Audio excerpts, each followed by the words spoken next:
Hi, it's Melanie. I'm a transitioning lady.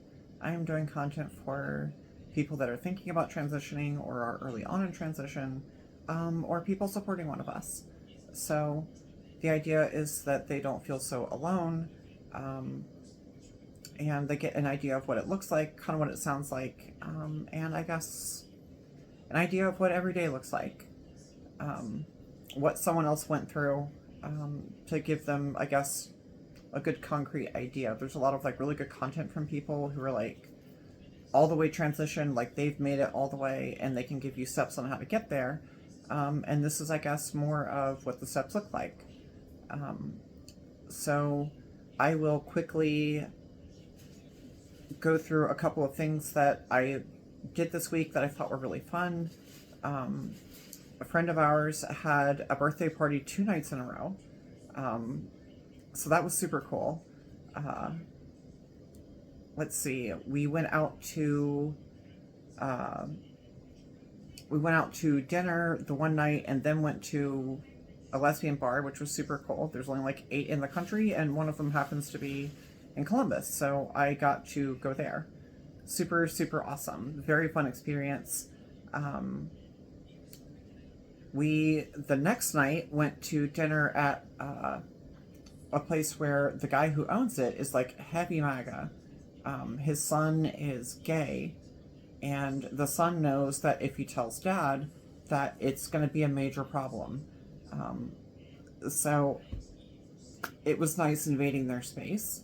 And I guess the point behind saying that is really that, um, by being around supportive people, um, we had a large number of supportive people. There were like 30 or 40 people at this fucking party. So we were like half of an outside area, and then there was a place inside to eat too. And in a place run by a MAGA owner where that sentiment and culture is going to sit down, um, we were able to, with numbers, be fine. Um, had a great time. Uh, you know, got to shake the dude's hand and thank him so much for having me there.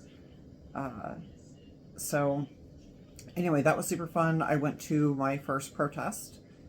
My local bud tenders at Herbal Wellness Center on Broad Street in Columbus, they messaged me basically saying like, hey, we're protesting outside. This is kind of what's going on. We're being treated unfairly. There's unfair labor practices going on. We're struggling to pay rent, and these guys are raking in billions of dollars. So I went outside to protest with them, and that was actually super fun. My cat's about to jump, and like I've got my phone on something. He's a big boy. So that was super fun. We did make an impact. We bought our weed up the street and was able to confirm that, like, holy shit, they were busy as fuck. And they had a lot of people from where we were protesting, people who supported.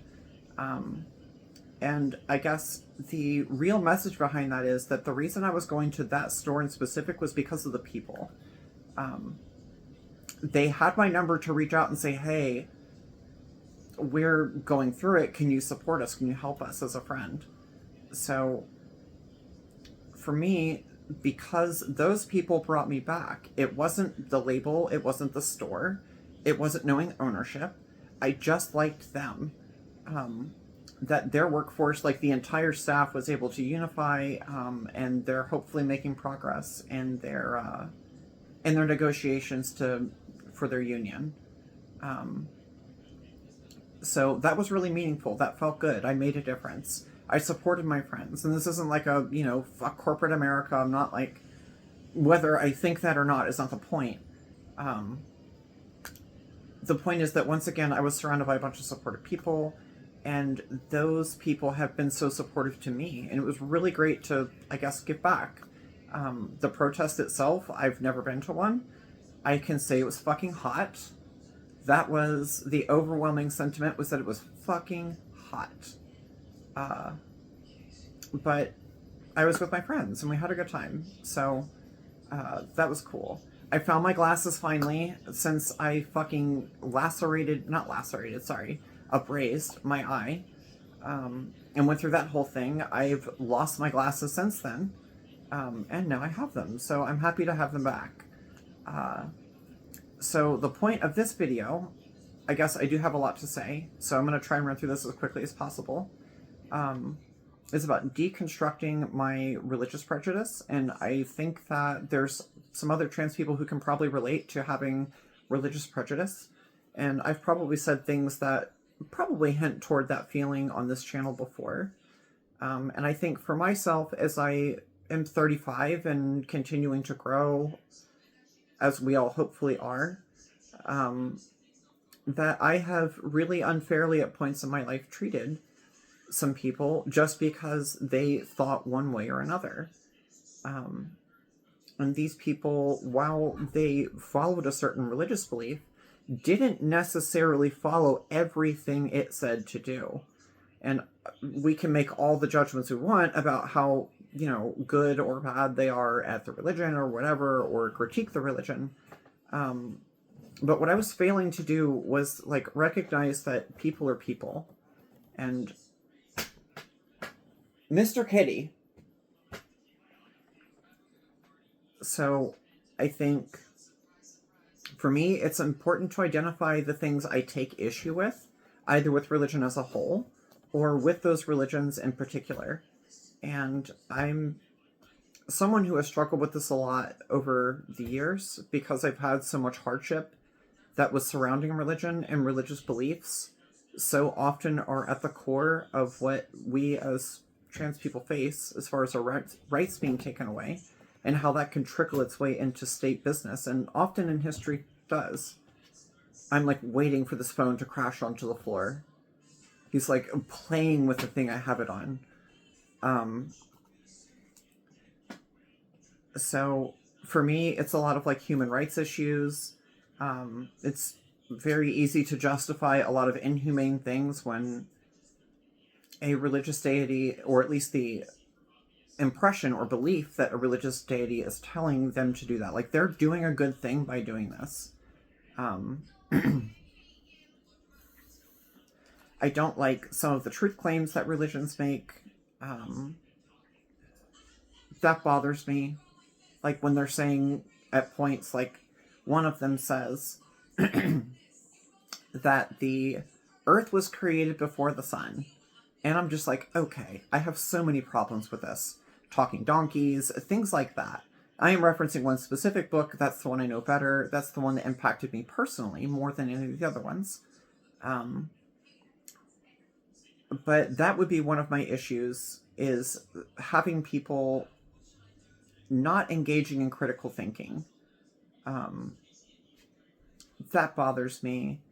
I think one of the other things that really bothers me is static social, economical, and legal progression as people and as just humans. When religion is brought in, for me, a lot of times it ends up being, from what I've seen, that progress kind of stops, right? Whoever wrote that book or set down those ideas is the right one. We don't need to deviate from that anymore. Now we know. And I think that shuts down and stifles human progress and acts in opposition to that. So now that I've identified those things, I can say, rather than being discontent toward religion altogether, and I did write this down so I would say what I mean to say, hopefully. This is kind of a touchy topic, and it's based on personal trauma, not based on blind hatred, for the record. And again, I think other trans people probably have faced some discrimination based on religious beliefs in their life. I would say it's hard not to. So rather than me being discontent toward a religion or all religion, it makes sense to be discontent towards anti-human rights movements, for example, or ideas that are being expressed. So rather than we're going to ban all religion, or we're going to ban all religious speak or whatever,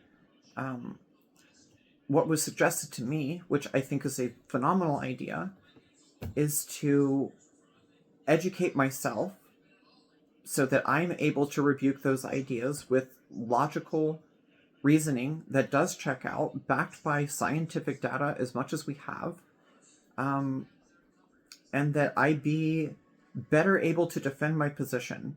So even if I can't sway them, I can hopefully sway someone else who is listening, who is willing to critically think and maybe just hadn't thought of it or heard of it before, and be louder with that position. I can, and I think I'm feeling like if I were to go back to school, I would love to get involved somehow with that degree and just human rights. Of course, I have an inkling toward trans rights, but ultimately it's human rights I want.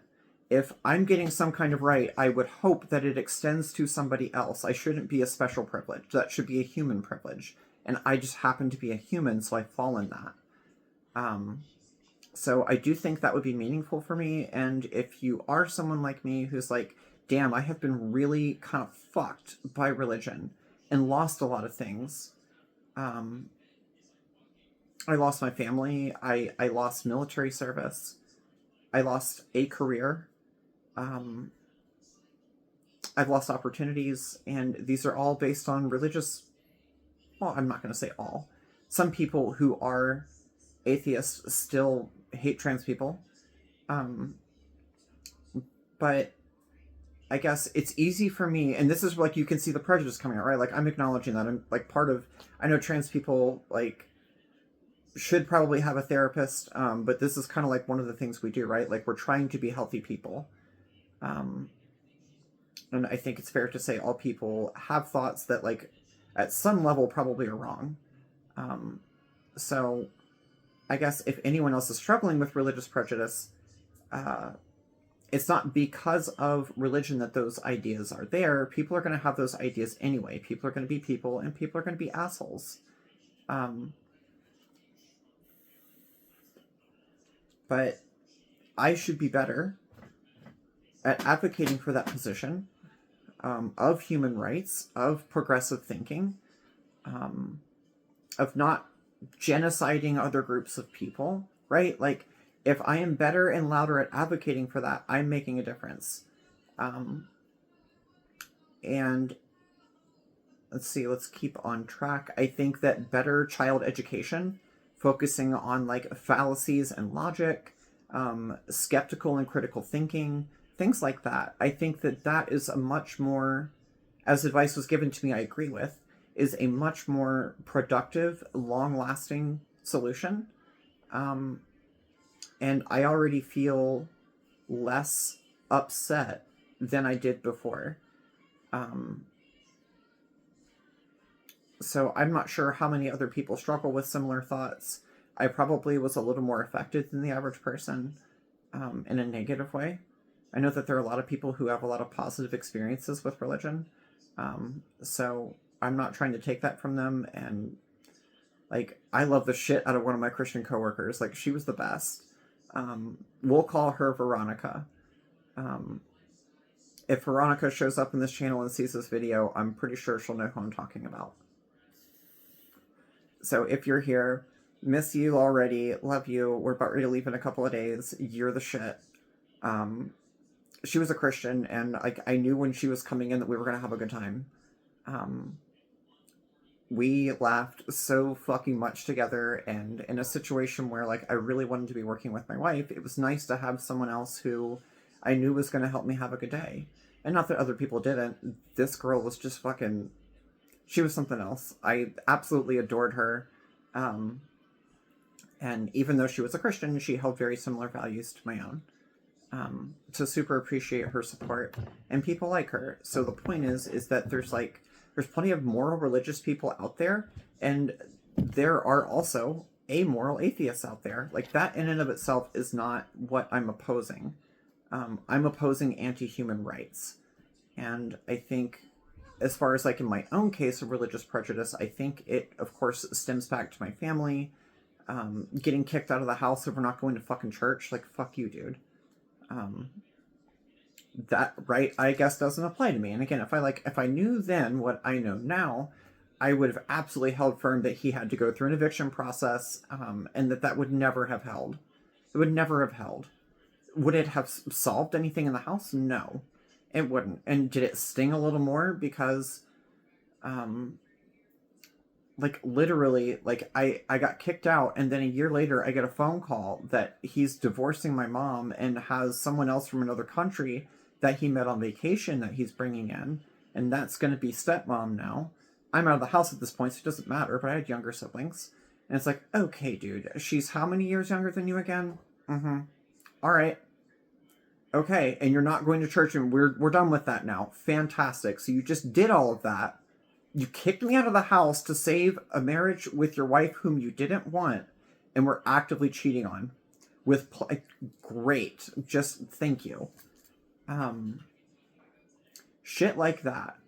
That's the kind of like what fuels that. And I think it's important to separate. I forget what I called her. Victoria, something like that. Some kind of V name. Veronica.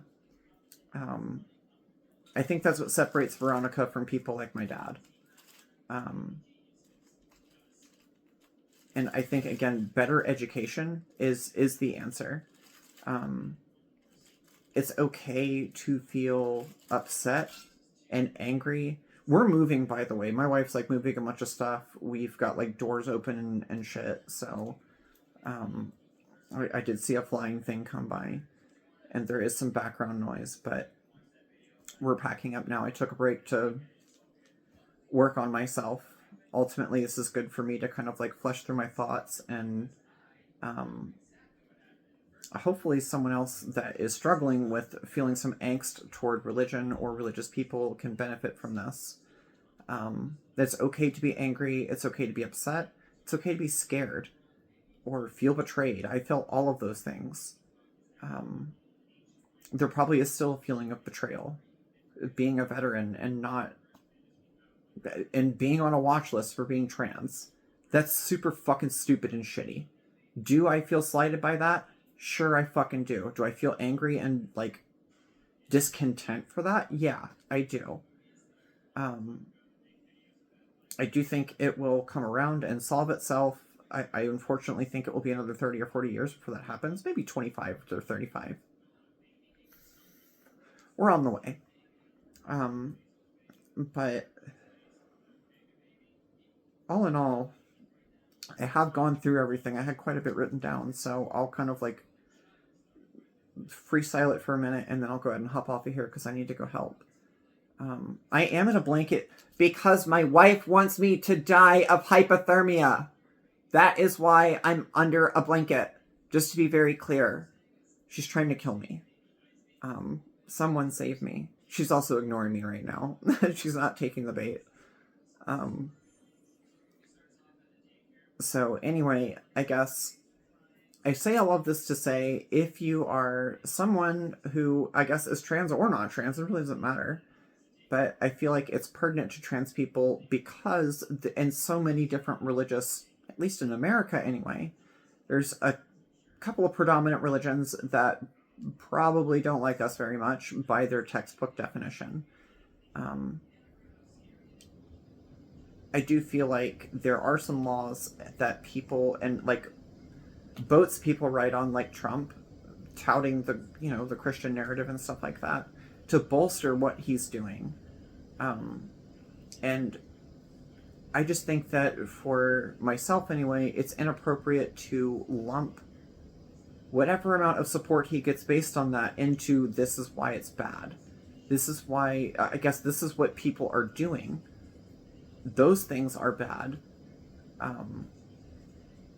I don't know. I'm still kind of working through it. I'm doing my best to improve my state of mind and how I think about things.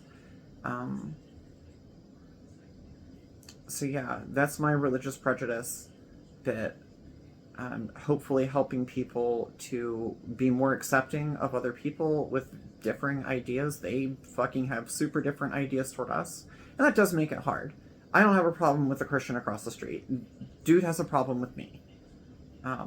I don't care what he believes and what he reads at night. I really don't give a fuck. I lose zero sleep about it. But he goes out of his way to fucking cause me bullshit sometimes, to the point that I banned him from being here. So that does make it difficult. It does feel very much like we're being the Christian ones, right? Like, we're turning the other cheek and just letting you keep on fucking hitting us. But speak loud on the things that are true. Be educated in your ability and my ability to convey those thoughts to somebody else. And hopefully engage in learning and helping other people learn and educate themselves. There's going to be those who aren't willing, and that's fine. They don't have to be willing. The idea is not to discredit the religious belief. The idea is to discredit whatever inhumane thing or anti-human right thing, or, you know, whatever truth claim. Like, someone's going to be a Christian even after, well, no, that's not always true, but there's a lot of Christians I know who read Genesis and they are still going to believe it even after they read its horribly scientifically inaccurate account. And that's fine, as long as they recognize that that is a horribly scientifically inaccurate and just not true version of reality. I'm chill. And I think that's a very healthy thing. And hopefully I do that for some of my friends who are, hi, Mr. Kitty. Hi. Hopefully, that's what ends up happening. I know that I, in the past, have been super militant about it, whereas now it's very much like I just want to ask questions to those people. Why do you think that? Why is this okay in that situation and not in another one? So this is little Butterball. We have Honey, Biscuit, and Butter. They're all Mr. Kitty. This is 4.0 right here. She's Trouble. Hi, little Trouble girl. So anyway, I hope that this resonated with someone, and that someone benefits. Anyway, love you all. My cat wants to do biscuits and cuddle, so I think I'm going to be sufficiently distracted, and I have to get up and go pack. I can't just sit here and cuddle, little one. She's so sweet. It's like suckling on the blanket right now. So I will see you all later.